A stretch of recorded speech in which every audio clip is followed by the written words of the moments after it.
د پاکستان د کابینې دفتر وايي عمران خان نور لومړی وزیر نه دی. د پاکستاني حکومت د کابینې دفتر په یو رسمي بیانیه کې اعلان کړی دی چې د قومي اسمبلۍ له منحل کېدو وروسته عمران خان نور د دې هیواد لومړی وزیر نه دی. په بیانیه کې راغلي د پاکستان د اساسي قانون د 58 مادې لومړی برخې له مخې د قومي اسمبلۍ له منحل کېدو سملاسي وروسته لومړی وزیر هم له خپلې دندې لرې کیږي. د لومړي وزیر یو سلاکار شهباز ګیل پر خپله ټویټر پاڼه لیکلي د کابینې دفتر پریکړه له اساسي قانون سره سمه ده، خو نوموړي ویلي د نوي سرپرست لومړي وزیر تر راتلو به عمران خان خپلې دندې ته دوام ورکوي.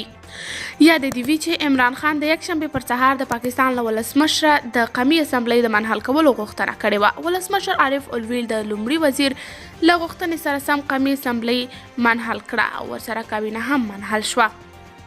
اوس به یو سرپرست لومړی وزیر او کابینه واک سمبالوي او د پاکستان د اساسي قانون له مخې به په 90 ورځو کې دننه تازه ټاکنې کیږي. د پاکستان اپوزیسیون ګوندونه وایي لومړي وزیر عمران خان د قومي اسمبلۍ په منحل کولو سره اساسي قانون تر پښو لاندې کړی دی او باید حساب ورسره وشي.